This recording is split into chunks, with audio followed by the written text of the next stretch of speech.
दिलकशी के। पर्दे पर उभरती ये तस्वीरें इतनी उदास क्यों हैं? क्यों प्यासा रहा वो कलाकार, वो कवि, उसकी कविताएं? क्यों किसी अंधेरी रात में ओस की एक बूंद उसकी रूह पर न गिरी?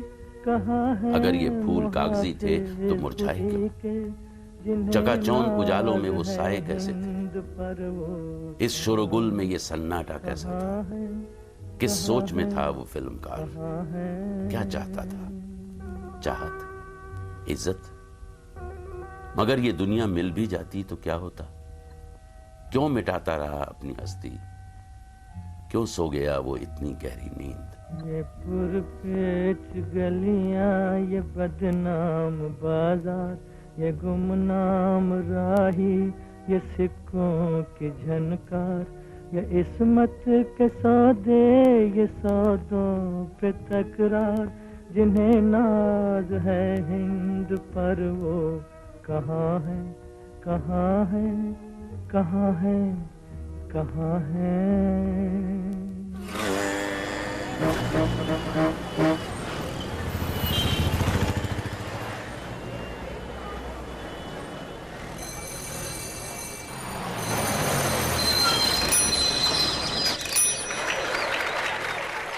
गुरुदत्त का सिनेमा और उनकी जाती जिंदगी कुछ इस तरह एक दूसरे में घुल मिल गए थे कि आज ये कहना लगभग नामुमकिन है कि कहां कथा खत्म हुई और आत्मकथा शुरू हुई। जब वो हंसमुख और खुश थे तो उनकी फिल्में भी जिंदा दिल और खुश रंग थीं। जब उन्हें उदासी ने घेर लिया तो उनकी फिल्में भी उदास हो गईं। इन्हीं दिमागी कश्मकश में जो फिल्में बनी उन्हें हम आज क्लासिक्स मानते हैं। बेंगलोर में पैदा हुए गुरुदत्त ने कलकत्ता में रहकर पढ़ाई लिखाई पूरी की। इसके बाद महान डांसर उदय शंकर की डांस एकेडमी में नृत्य सीखा। फिर टेलीफोन ऑपरेटर की नौकरी से होते हुए प्रभात स्टूडियोज तक पहुंचे। यहीं देवानंद के साथ मुलाकात हुई। मैंने जब प्रभात ज्वाइन किया है तो गुरुदत्त वहाँ असिस्टेंट डायरेक्टर था, assistant director, also assistant dance director, and we became great friends. तो दोस्त इतने ज़बरदस्त दोस्त बन गए थे। जब उसने कहा कि मैं कभी फिल्म डायरेक्ट करूँगा देव तो तू मेरा हीरो होगा, और मैंने कहा कि जब मैं कभी फिल्म, मेरी कंपनी होगी कभी तो मैं आपको इनवाइट करूँगा, आप फिल्म बनाओ। So I kept my word, I brought him in and he made बाजी।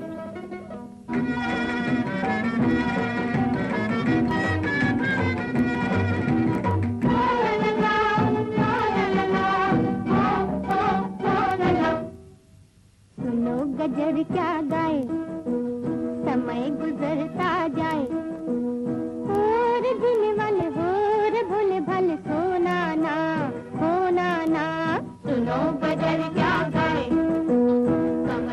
बाजी सुपरहिट हो गई, साथ ही उससे जुड़े हुए तमाम लोग भी।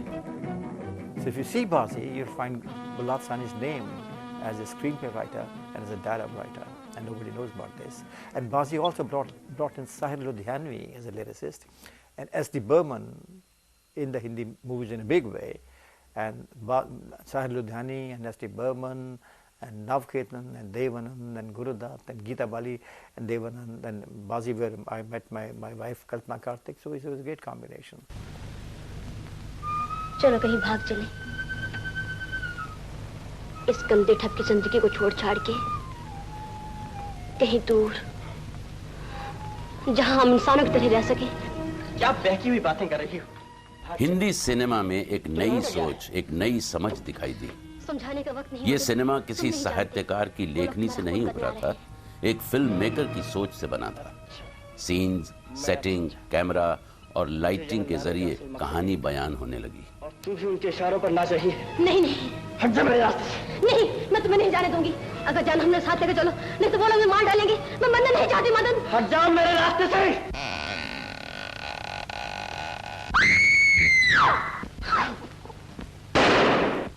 भले ही कहानी रहस्य रोमांच की हो, नई नई आजादी के माहौल में महबूब, बिमल रॉय और राज कपूर के साथ एक और फिल्म मेकर का नाम जोड़ा जाने लगा, Gurudatt. He occupies a fairly prominent place. It's also a time of what one might call the great resurgence of Hindi cinema, where a lot of things came together.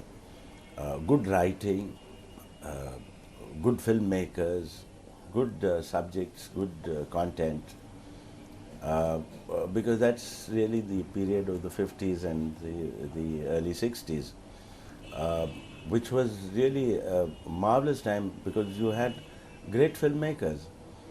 You had Bimal Roy, you had Guru Dutt, you had Mehboob, who was making extraordinarily marvelous films. तदबीर से बिगड़ी हुई तकदीर बना ले अपने पे भरोसा है तो ये दाव लगा ले दाव लगा ले। बाज में गुरुदत्त ने पहली बार लीड रोल में अभिनय किया, लेकिन उनके अभिनय से उनके साथी कुछ इंप्रेस नहीं हुए। फिर भी गुरुदत्त को लगा कि दूसरों को डायरेक्ट करके उन्हें वो रिजल्ट नहीं हासिल होते थे जो वो अपने आप अभिनय करके ला सकते थे। गुरुदत्त की बायोग्राफी देखते रहिए।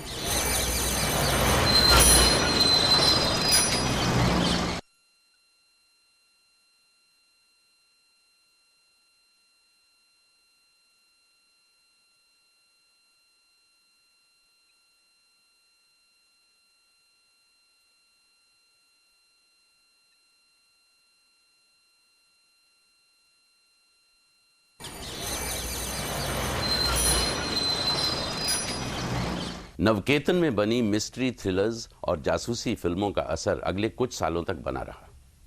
फिल्म बाज से ही उन्होंने अपना बैनर शुरू किया। शुरुआती फिल्मों से न सिर्फ गुरुदत्त ने सिनेमा टेक्निक में हाथ पकाया, बल्कि तभी से ही उनकी कला की छाप भी उभर कर सामने आने लगी। इसी दौरान कुछ और कलाकार भी गुरुदत्त से आ मिले, जो उनके सिनेमा का हिस्सा बन गए। गुरुदत्त जी के साथ ये था मेरा कि वो चाहते थे कि मैं हर पिक्चर में रहूं, तो इस टाइप का कर सकते थे बहुत इजीली, लेकिन वो चाहते थे कि मैंने स्टोरी के अंदर ही ऐसा रोल होना चाहिए जिससे इसको इम्पोर्टेंट मिले और कॉमेडी भी अच्छी हो। वो स्टोरी सेलेक्ट कर लेते थे। सेलेक्ट करने के बाद फिर राइटर और वो अबरार और गुरुदत्त दोनों मिलकर डिसाइड करते थे कि इसमें कौन सा रोल लाइट हो सकता है। फिर उस रोल को वो लाइट किस्म से लिख देते थे और फिर बाद में मुझे बताते कि भाई ये तुम्हारा ये रोल है इसमें और तुम्हें ये करना है। जाने कहाँ मेरा जिगर गया जी, अभी अभी यहीं था किधर गया जी। इसकी यादों में मर गया जी, बड़ी बड़ी अखियों से डर गया जी। एक और जहां मिस्टर एंड मिसेस 55 या आर पार को गुरुदत्त की हल्की फुल्की फिल्मों में गिना जाता है, वहीं इन फिल्मों में उनकी कुछ खासियतें नजर आती हैं। गाने और उनके पिक्चराइजेशन में एक ऐसा सेंस ऑफ रिदम मिलता है जो शायद उनके मॉडर्न डांस की शिक्षा से आया था। प्यार की नजर से दूर यूं न जिंदगी गुजार, हुस्न तू है इश्क में कर भी ले नजर को चार। प्यार की नजर से दूर यूं न जिंदगी गुजार, हुस्न तू है इश्क में कर भी ले नजर को चार। मैं नजर करूं और दूसरी तरफ एक झलक उस लाइट एंड शेड के खेल की मिली जो आने वाले समय में गुरुदत्त के क्लासिक्स की खासियत बनने वाली थी। The way he used to picturize his songs, because for that time his song picturization was quite unique because they were very much part of the story, and the locations for the songs were very much where the action of the story itself took place. इन फिल्मों को दर्शक आज भी सुंदर गानों के लिए याद करते हैं, कभी शोक तो कभी संजीदा। गुरुदत्त की फिल्मों को उनकी प्रेमिका और पत्नी गीता दत्त की आवाज ने और भी निखार दिया। हेलो मैं हारी पिया, हुई तेरी जीत रे, काहे का झगड़ा बालम, नई नई प्रीत रे। हेलो मैं हारी पिया। कुछ इसी समय गुरुदत्त की जिंदगी में एक नया मोड़ आया। गुरुदत्त फिल्म्स के बैनर तले बनी सीआईडी में वहीदा रहमान नाम की एक एक्ट्रेस ने फिल्मी दुनिया में कदम रखा। वो यूं हुआ, जो मेरी पहली तेलुगु फिल्म थी, मैंने कहा वो बहुत हिट हुई थी और वो जो डांस जो मैंने किया उसका गाना बहुत पॉपुलर हुआ। तो उन दिनों हम हैदराबाद पूरा आंध्रा घूम रहे थे ये जुबली सेलिब्रेशंस के लिए, तो वहाँ गुरुदत्त जी आए हुए थे। उन दिनों उनको कुछ नए चेहरों की तलाश थी, क्योंकि उनको लगा कि फोटोजेनिक फेस है, तो मैं ढूंढ रहा हूँ, और उर्दू भी बोलती, मतलब हिंदी बोल सकेंगी, तो मिलना चाह रहे थे वो। तो कोई डिस्ट्रीब्यूटर के ऑफिस में हमारी मुलाकात हुई। मेरी वालिदा थी, मैं और गुरुदत्त जी के मिलाया गया। तो उन्होंने पूछा आप हिंदी फिल्मों में काम करेंगे? तो मैंने कहा दिली ख्वाहिश तो यही है, क्योंकि मैं तेलुगु तमिल दोनों बोलती हूँ, मगर मुझे ऐसा महसूस होता है मैं हिंदी बोलूँगी तो ज़्यादा अपने आप को अच्छी तरह से जाहिर कर पाऊँगी। तो बोले अच्छा, तो बस, और उन्होंने कुछ कहा नहीं कि आप आइए कुछ कीजिए, सिर्फ इतना कहा कि आप हिंदी फिल्मों में काम करना चाहते हैं। मैंने कहा हाँ। कहीं पे निगाहें, कहीं पे निशाना, कहीं पे निगाहें, कहीं पे निशाना, जीने दो जालिम बनाओ ना दीवाना। कहीं पे निगाहें, कहीं पे निशाना, कहीं पे निगाहें, कहीं पे निशाना। हल्की फुल्की एंटरटेनमेंट फिल्में बनाने वाले फिल्म मेकर गुरुदत्त एक इंट्रोवर्ट थे। जिंदगी के इस मुकाम पर उनके अंदर एक बेहद संजीदा कलाकार करवट ले रहा था। गुरुदत्त की कहानी जारी रहेगी। देखते रहिए बायोग्राफीज, एक कलाकार की कहानी।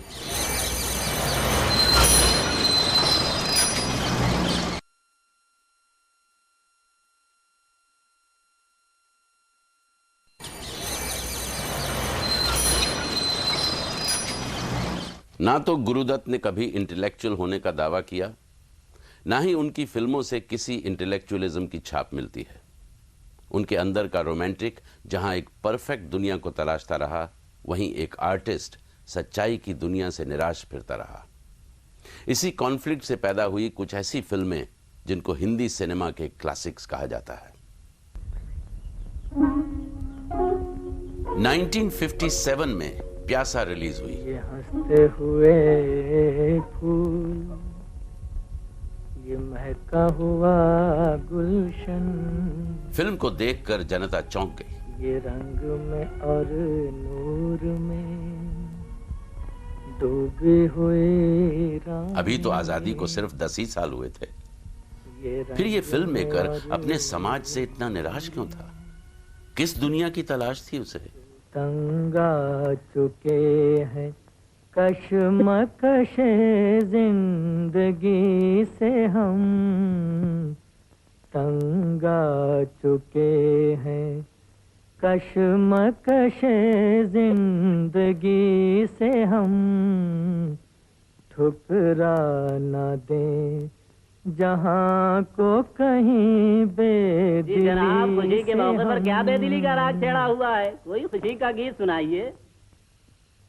हम गमज़दा हैं, लाए कहाँ से खुशी के गीत, कहाँ से खुशी के गीत, देंगे वही जो पाएंगे इस जिंदगी से हम। He wasn't so serious at that time when he had begun his career. He was very fond of the family. He used to take me every time he went for the picnics, along with Geeta, and Raj Khosla used to go with us. And Raj, I think beginning he wanted to be a singer, so he used to sing along with Geeta, and it was great fun. We would pick up some jalebis and some chuda, and we used to have a picnic and come back in the evening. And all that was there earlier years. Even later on, a few times, even after his marriage, when the children were small, we have gone for picnic.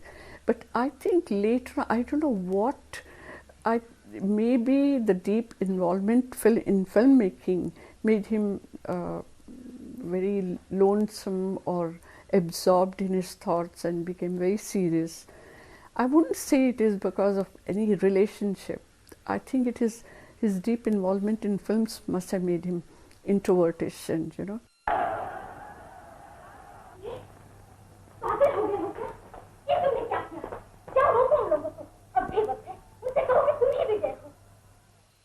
Film दुनियादारी के तौर तरीकों पर गहरी चोट करती है। कामयाबी, समाज, न्याय और नीति पर सवाल खड़े करती है। वो सब तुम्हारे लिए आए थे, तुम जाके उन्हें समझाते क्यों नहीं? इन सवालों के साथ ही उन्हें पूछने के तरीके में गुरुदत्त का सिनेमा जागृत हो उठा। मर चुका? क्या कह रहे हो तुम? होश में आओ विजय। तुम्हारे भाई शेख जी, तुम्हारा दोस्त सब कहते हैं कि तुम वही विजय हो। कमर्शियल सिनेमा के लहजे में इतना पर्सनलाइज सिनेमा हिंदुस्तान के लिए बिल्कुल नई बात थी।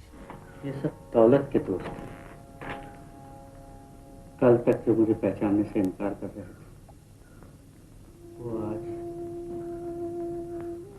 उन 3-4 लोगों से बदला लेने के लिए तुम अपने आप से बैर नहीं कर सकते विजय। दौलत, नाम और शोहरत की तरह क्यों ठुकरा रहे हो? अगर ठुकराना ही है तो उन भाइयों को ठुकराओ, शेख जी और उस दोस्त को ठुकराओ जिनसे तुम्हें शिकायत है। मुझे उनसे कोई शिकायत नहीं, मुझे किसी इंसान से कोई शिकायत नहीं। मुझे शिकायत है समाज के उस ढांचे से जो इंसान से उसकी इंसानियत छीन लेता है, मतलब के लिए अपने भाई को बेगाना बनाता है, दोस्त को दुश्मन बनाता है। मुझे शिकायत है उस तहजीब से, उस संस्कृति से जहां मुर्दों को पूजा जाता है और जिंदा इंसान को पैरों तले रौंदा जाता है, जहां किसी के दुख दर्द पे तो आंसू बहाना बुज़दिली समझा जाता है, छुप के मिलना एक कमजोरी समझा जाता है। ऐसे माहौल में मुझे कभी शांति नहीं मिलेगी मीनत, कभी शांति नहीं मिलेगी। इसलिए मैं दूर जा रहा हूँ। As I said, he became a very recluse and he refused to meet many people, and only a few of us, like my mother and myself. So perhaps somewhere those things do happen. What you're thinking or what you're doing exactly comes in your work.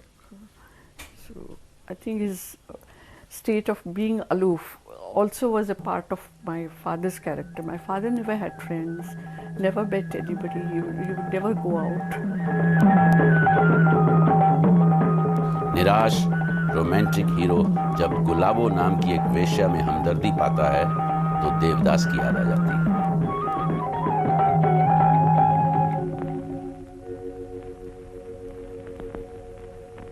मैं दूर जा रहा हूँ गुलाब, कहाँ? जहाँ से मुझे फिर दूर न जाना पड़े। बस यही कहने थे। साथ चलोगे? विजय के किरदार में गुरुदत्त ने एक ऐसे शायर का तस्वुर किया जिसको जिंदा रहते किसी ने दाद नहीं दी। जब वो मर गया तो जमाना उसकी शायरी पर जान छिड़कने लगा। फिल्म का क्लाइमैक्स हिंदी सिनेमा का एक यादगार सीन बन गया।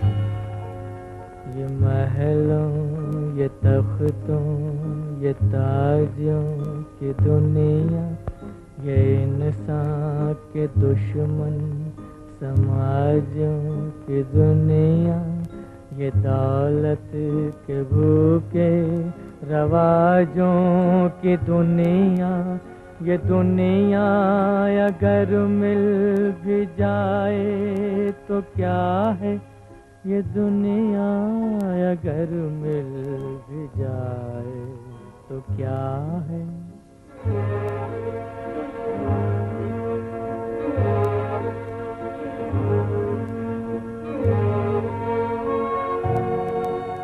हर एक जिस्म घायल, हर एक रूह प्यासी, निगाहों में उलझन, दिलों में उदासी, ये दुनिया है या आलम बदहवासी, ये दुनिया अगर मिल भी जाए तो क्या है, ये दुनिया अगर मिल भी जाए तो क्या है। समाज के दोगलेपन से जूझता एक शख्स, हताश, निराश। गुरुदत्त फिल्म प्यासा को एक ट्रेजिक अंत देना चाहते थे, लेकिन एडवाइजर्स ने फिल्म फ्लॉप हो जाने की चेतावनी दी। लिहाजा विजय को सामाजिक बंधनों के बाहर गुलाबों के पास शांति मिलती है। यही कहानी का अंत है। दर्शक विजय के किरदार के लिए एक राहत की सांस लेते हैं। देखते रहिए बायोग्राफीज।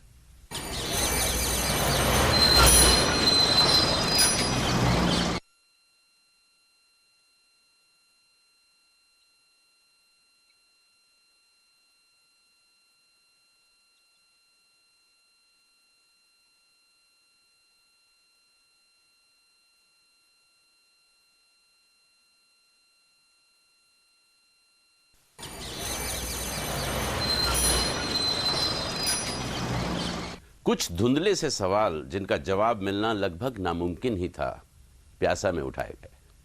यही सवाल शायद गुरुदत्त के दिलो दिमाग पर काले बादलों की तरह छाए रहे। इन अंधेरों से गुरुदत्त फिर कभी नहीं निकल सके। इस जीवन के स्क्रिप्ट को कोई सलाहकार तो क्या ही बदलता। गुरुदत्त के जीवन और फिल्मों की कहानी अगले हफ्ते भी जारी रहेगी। जाने वो कैसे लोग थे जिनके। सचिन देव बर्मन की तर्ज पर साहिर लुधियानवी के नगमे इन्हीं सवालों को दोहराते हैं। जहां सिनेमा का कंटेंट दर्शकों की आंखें नम कर देता है, वहीं फॉर्म का कमाल वाह वाह करने पर मजबूर कर देता है। मियां, शायरी सिर्फ दौलतमंदों की जागीर नहीं। तुम कुछ कह रहे थे बरखुरदा, चुप क्यों हो गए? कहो कहो। जाने वो कैसे लोग थे जिनके प्यार को प्यार मिला। हमने तो जब कलियां मांगी कांटों का हार मिला। जाने वो कैसे लोग थे जिनके प्यार को प्यार मिला।